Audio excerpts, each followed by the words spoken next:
Halo Bapak Ibu semuanya, apa kabarnya? Semoga kabar Bapak Ibu guru dimanapun berada tetap sehat-sehat semuanya. Khusus buat Bapak Ibu guru yang mau mencoba P3K di tahun ini, sini saya buatkan soal SJT P3K 2023 formasi guru, khusus buat Bapak Ibu guru yang P2 dan P3 ya Bapak ya. Ini khusus buat Bapak Ibu guru di tingkat TK, SD, SMP, SMA, SMK, SLB yang berstatusnya P2 dan P3. Ini bagian yang pertama. Kita langsung aja ke soal yang pertama.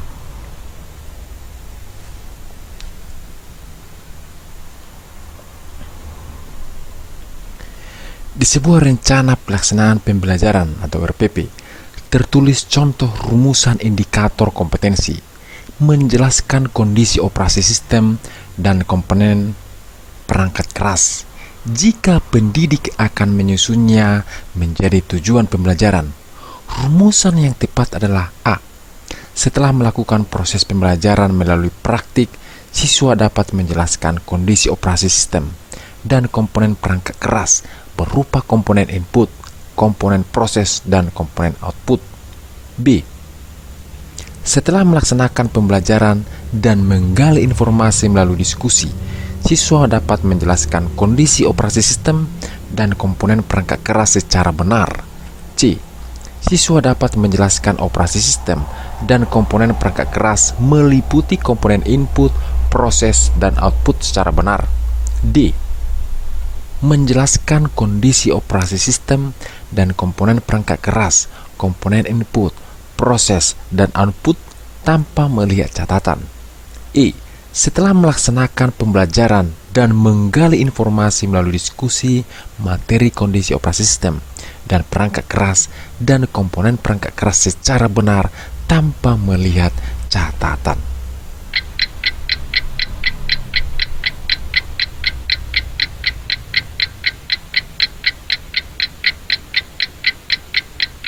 Jawabannya adalah yang B. Setelah melaksanakan pembelajaran dan menggali informasi melalui diskusi, siswa dapat menjelaskan kondisi operasi sistem dan kelompok perangkat keras secara benar. Kita lihat pembahasannya. Tujuan pembelajaran adalah sebuah istilah yang digunakan untuk menjelaskan hal-hal yang diharapkan dapat dicapai, dimiliki, dan dikuasai peserta didik dalam kegiatan pembelajaran. Tujuan pembelajaran atau TP sebagai deskripsi pencapaian 3 aspek kompetensi, pengetahuan, keterampilan, sikap yang diperoleh murid dalam satu atau lebih kegiatan pembelajaran. Dari definisi tersebut dapat disimpulkan bahwa tujuan pembelajaran adalah sebuah istilah yang digunakan dalam kurikulum pendidikan Indonesia untuk mendeskripsikan kompetensi berupa pengetahuan, keterampilan, dan sikap yang harus dicapai, dimiliki, dan dikuasai oleh peserta didik dalam suatu kegiatan pembelajaran. Kita lanjut ke soal yang berikutnya. Pada model pembelajaran abad ke-21 lebih memprioritaskan pada kemampuan menghasilkan produk dan menekankan otonomi belajar meliputi merancang, melaksanakan, dan mengevaluasi hasil belajarnya adalah A. Pembelajaran kooperatif, B. Bermain peran dan simulasi, C. Pembelajaran berbasis proyek, D. Pembelajaran diskusi online, E. Pembelajaran kontekstual.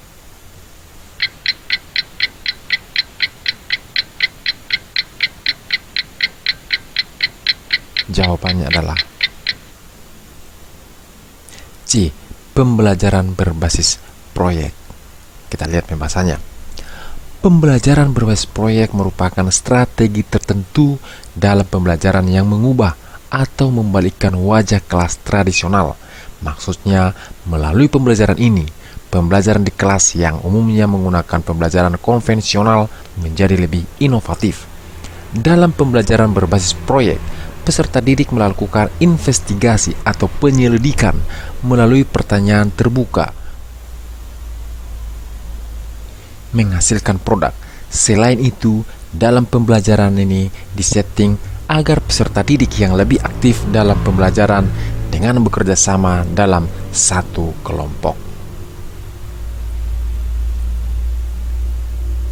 Kita lanjut soal yang berikutnya.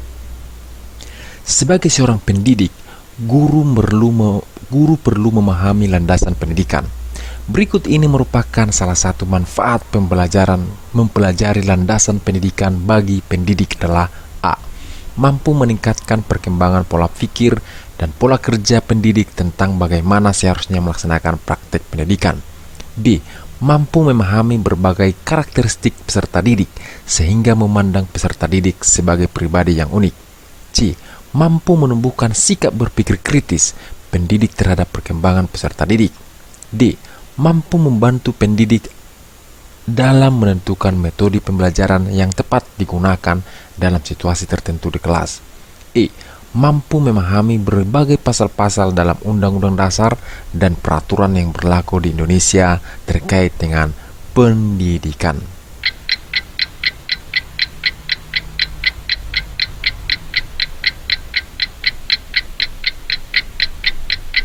Jawabannya adalah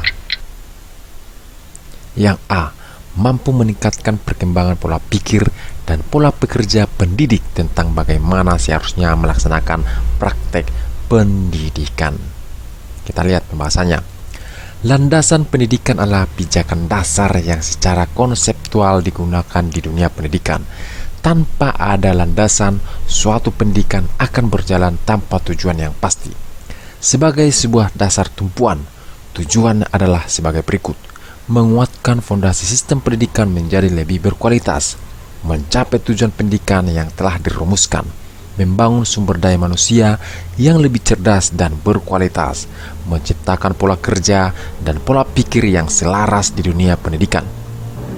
Adapun fungsinya adalah sebagai berikut: sebagai tolak ukur kualitas suatu kebijakan atau program pendidikan, sebagai pedoman yang konkret dalam praktik pendidikan, sebagai pedoman dasar yang harus dipegang teguh oleh pendidik dan tenaga kependidikan, sebagai dasar dalam mencetuskan ide atau gagasan terkait konsep pendidikan.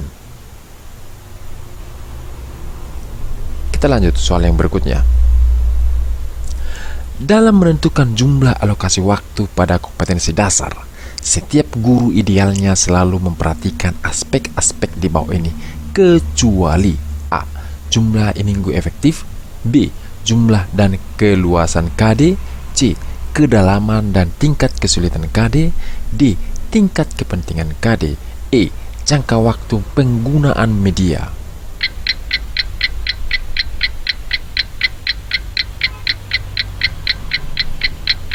Jawabannya adalah E. Jangka waktu penggunaan media. Kita lihat pembahasannya. Penetapan alokasi waktu diperlukan agar seluruh kompetensi dasar yang ada dalam kurikulum seluruhnya dapat dicapai oleh siswa. Penentuan alokasi waktu ditentukan pada jumlah jam pelajaran sesuai dengan struktur kurikulum yang berlaku serta keluasan materi yang harus dikuasai oleh siswa. Program tahunan merupakan program umum. Setiap mata pelajaran untuk setiap kelas berisi tentang garis-garis besar yang hendak dicapai dalam 1 tahun dan dikembangkan oleh guru mata pelajaran yang bersangkutan. Program ini perlu dipersiapkan dan dikembangkan oleh guru sebelum tahun pelajaran dimulai, karena merupakan pedoman bagi pengembangan program-program berikutnya, yaitu program semester, mingguan, dan harian, serta membuat silabus dan sistem penilaian. Komponen program tahunan meliputi identifikasi atau satuan pendidikan, mata pelajaran, tahun pelajaran, standar kompetensi, kompetensi dasar, alokasi waktu, dan keterangan. Kita lanjut soal yang berikutnya. Setelah pembelajaran, guru langsung memberikan penilaian praktik terhadap siswa dan mengumumkan hasilnya. Bagaimana pendapat Anda tentang hal ini? A. Bagus, karena guru tersebut telah menerapkan prinsip transparan. B. Bagus, karena guru dapat yang sudah bisa dan mana siswa yang belum bisa. C. Kurang setuju karena seharusnya penilaian yang dipakai adalah proyek atau produk. D. Kurang setuju karena seharusnya sebelum menilai, guru membuat rubrik penilaian dulu agar hasilnya dapat terukur sesuai kriteria. E. Mengumumkan hasil penilaian di depan kelas menyebabkan siswa yang lemah kemampuannya akan merasa malu.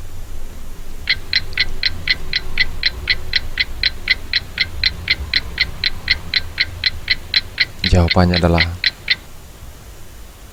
D. Kurang setuju karena seharusnya sebelum menilai, guru membuat rubrik penilaian dulu agar hasilnya dapat terukur sesuai dengan kriteria. Kita lihat pembahasannya. Pertama, penilaian unjuk kerja. Guru akan mengamati perkembangan aktivitas peserta didik dalam melakukan suatu praktik pembelajaran. Ini bertujuan untuk mengetahui ketercapaian kemampuan peserta didik dalam kegiatan tertentu. Kedua, penilaian sikap. Ini terkait pada perilaku siswa selama proses belajar di sekolah, baik itu sikapnya terhadap guru maupun teman-temannya. Ada 3 hal yang perlu dipertimbangkan dalam penilaian, yaitu emosinya, afektif, pengetahuannya atau kognitif, dan kecenderungannya atau konatif. Ketiga, ujian tulis. Penilaian ini yang jamak dilakukan, misalnya mengadakan ulangan harian ketika selesainya satu materi pelajaran, mengadakan penilaian tengah semester, penilaian akhir semester, dan penilaian akhir tahun. Keempat, penilaian proyek. Memberikan tugas kepada siswa yang harus mereka selesaikan dalam kurun waktu tertentu menjadi proyek bagi mereka. Beberapa komponen yang akan dinilai mulai dari perencanaannya, pengumpulan data, pengorganisasiannya, pengolahan, dan penyajian datanya. Kelima, penilaian produk. Guru akan menilai proses dari pembuatan suatu produk dan kualitasnya. Ini bertujuan untuk mengetahui sejauh mana kemampuan siswa dalam membentuk produk seperti produk kesenian. Keenam, penilaian portofolio. Ini adalah penilaian berkesinambungan yang diambil dari kumpulan informasi yang menunjukkan perkembangan kemampuan siswa selama periode tertentu. Penilaian ini akan menilai hasil karya siswa untuk mata pelajaran tertentu.